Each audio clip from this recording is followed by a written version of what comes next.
เขาเอาคืนตัวเองก็หนาวคือกันตัวแห้งหนาวกว่ายูเครนอีกรัสเซียบางบ่อนนี่หนาวมัน-10 -20ได้-20 -30ได้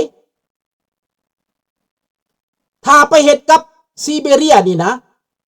ถ้าบ่มีไฟฟ้าตายเลยคนซีเบเรียนะเห็นบ่ดังนั้นรัสเซียกำลังประสบกับเวรกรรมตามสนองประสบกับสิ่งที่เฮ็ดให้หมู่หวังสิฆ่าเพิ่นโตตายพี่น้องเอ้ยอันนี้คือรัสเซียในตอนนี้บักโปตีนมีคนออกมาต่อต้านแล้วมีคนสำคัญ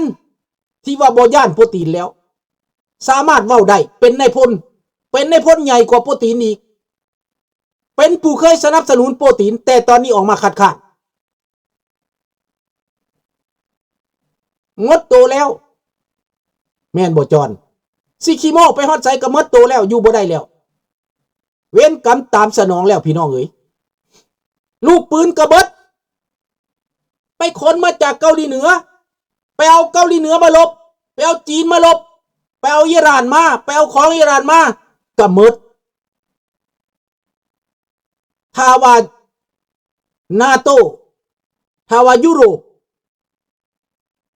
ปรากฏข้าพเจ้าเบิ่งคืนนี้ทหารอเมริกาเป็นพันๆคนสมัครเข้าไปหลบในยูเครนพี่น้องทหารอเมริกาได้รัฐบาลบ่สั่งกะยาค่อยไปค่อยสมัครไปเอาประสบการณ์ที่ค่อยมีในในอัฟกานิสถาน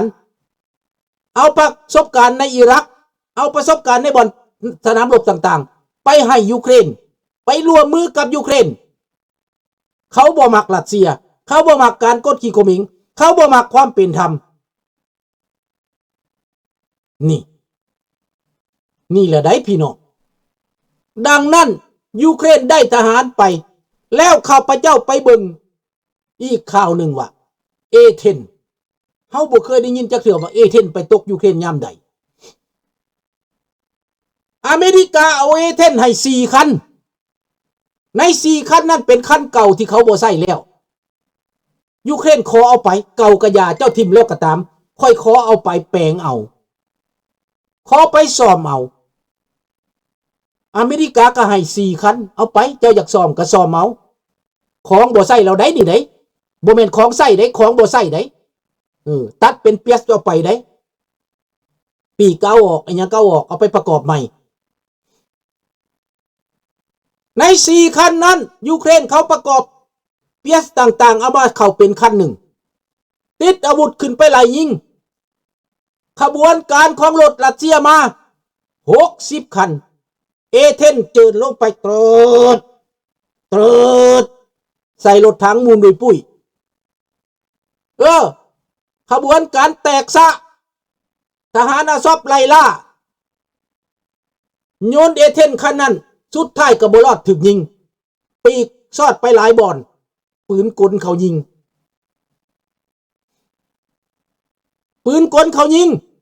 แต่ว่าปิลอตของยูเครนยังสู้ต่อไปปืนถึกปีกแล้วก็ยังสู้อยู่จนหมดลูกปืนแล้วจังตีกลับมาลงเดินได้สบายมาแล้วก็มาแปลงมาจอดปีกกลับคืนไปหลบใหม่พี่น้องตบมือให้ยูเครนพี่น้องขนาดว่าของอเมริกานี่แต่ก่อนเขาน้อยเนื้อต่ำใจว่าเป็นของอเมริกาแล้วคนยูเครนสิใส่บ่เป็นแต่หลังจากนั้นมาพี่น้อง3 ปีต่อมายูเครนใส่เป็นหมดอาวุธหยังกะยาของไผก็ตามใส่ได้ประเทศเขาบ่ได้ผลแต่มายูเครนแล้วได้ผลยูเครนใส่ได้ผลเป็นทุกชนิดบ่จักกริปเฟนบ่จัก F16 บ่จักอีสังจรวดอีสังก็ใส่เป็นเบิดคนยูเครนเขาใส่เป็นเบิดบักรัสเซียจนปัญญาที่จะแก้ไขปัญหาพี่น้องในตอนนี้สงครามถึงประเทศตัวเองถึงมอสโกกายมอสโกไปถึง 1,400-500 กิโลเมตรพี่น้องเอ้ย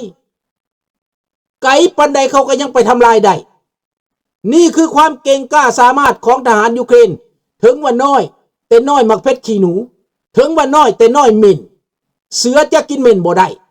ตบปักถือคนเหม็นปักปากปักตาปักหูปักดังนี่แหละพี่น้องกองประชุมอยู่แคนาดาถ้าฟังเด้อถ้ามีข่าวใดก็สิบอกให้เด้อกำลังติดตามอยู่นี่แหละพี่น้องเหตุผลนี้เทวดาลงโทษลงโทษบักปูตินเว้นกรรมตามสนองอย่าฆ่าเพิ่นตัวตายพี่น้องนะมันอย่าฆ่าเพิ่นตัวตายแล้วหวังว่าคนลาวเฮานี้สิเห็นความสำคัญสิเห็นโลกมันกำลังเปลี่ยนไปแล้วละสั่งสุดท้ายสำหรับสแกมเมอร์นี้อยู่ในเป้าหมายของอเมริกาแน่นอนอยู่ในเป้าหมายของอังกฤษแน่นอนอยู่ในเป้าหมายของสหประชาชาติโลกแน่นอนสปป.ลาวจะไปบ่รอดพี่น้องจะไปบ่รอดเพราะว่าข้อมูลมันมาเบิดแล้วเฮามีหวังพี่น้องแต่เฮาต้องเน้นตีนอย่างนักตอนนี้ต้องสนับสนุนองค์เจ้าผ้าทรายสุริวงศ์สว่าง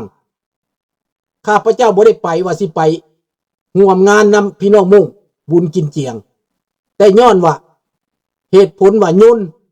กาติดขัดเครื่องบินบ่สะดวกเขาบอกว่าเครื่องบินบ่สะดวกแล้วก็แม่ป้าก็ไปเอาเฮ็ดนัดหมอไว้เรื่องแขวก็เลยบ่ได้ไปเสียดายอยู่เด้อพี่น้องเด้อผู้ใดไปก็ขอให้พวกท่านมีแต่ความสุขความเจริญเด้อขอให้พวกท่านจงมีแต่ความเบิกบานเด้อในปีใหม่นี้ให้พวกท่านมีแต่โชคแต่ลาภเด้อปีใหม่พี่น้องมุ่งนั่นเด้อแฮปปี้นิวเยียร์แฮปปี้มงนิวเยียร์เด้อพี่น้องเด้อยินดีนำทุกท่านทุกคนเด้อที่ไปเด้อแล้วม่วนท้ายพี่น้องก็ดุงไปโบกธงร้องมีคนไปลุงไม่ได้ไปเพราะว่ามันจำเป็นมันเวลาจ่อเนี่ยแล้วก็เรื่องสนามบินของอเมริกานี่เขาชัตดาวน์นะเขาชัตgovernmentชัตดาวน์นี่มันพวกคนงานในสนามบินปรากฏว่าขึ้นลงย้นบ่ขึ้นบ่ลงนะลุงไปก็ลำบากคันมันใกล้นี่ขี่รถไปแน่นอนแต่ว่ามันไกลพิลึกไปบ่ถึงเด้อถือว่ายังบุญบ่ฮอดคราวนี้โอกาสหน้าเนาะถ้าผู้ใดอยู่ใกล้ก็ไปได้ยินว่าเพิ่นมาบ่อนใดไปโลดเด้อพี่น้องเด้อเอาใจซอยเบิดทุกคนเด้อและมีคนโทรมาบอกว่าเพิ่นสิไปเบิดครอบเบิดครัวเพิ่นสิเอารถแก่กันไปพี่น้องมีหลายคนจะพากันไปทหารเก่าก็มีนักรบเก่าก็มีจะไปสนับสนุนกันจะไปแสดงบทบาทอยู่ที่นั่นก็ฝากอามิโกะนี่แล้วเพิ่นไปเนาะเพิ่นมีบัตร VIP ถ่ายมาเนี่ยเด้อไล่สดมาเนี่ยเด้ออามิโกะเด้อ